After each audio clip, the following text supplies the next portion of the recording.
An automobile company claims that the mean operating cost per mile of its SUV is less than that of its top competitor. You conduct a study using 30 randomly selected SUVs made by the automobile company and 32 randomly selected SUVs from their top competitor. The results are shown below. The populations are normally distributed and the population variances are equal. At alpha equal to 0.05, can you support the automobile company's claim? So both sample sizes are large enough.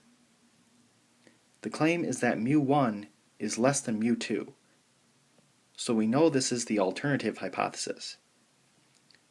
And because it's a less than sign, we know that this is a left-tailed test. And the null hypothesis is mu1 is greater than or equal to mu2.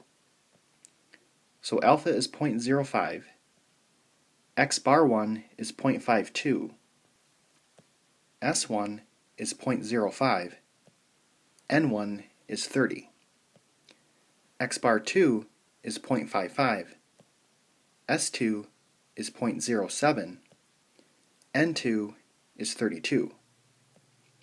So this is a left-tailed test, and because the population variances are equal, this is pooled.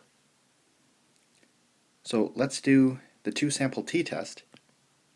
So press Stat, go over to Tests, and then select two-sample t-test, and then enter in all of the information, and then press Calculate.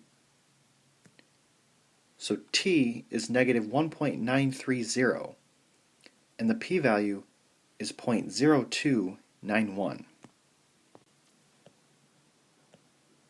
So our picture would look like this. And the p-value is less than alpha, so we reject the null hypothesis. So our conclusion is, at the 0.05 level of significance, there is enough evidence to support the company's claim that the mean operating cost per mile is less than its top competitor.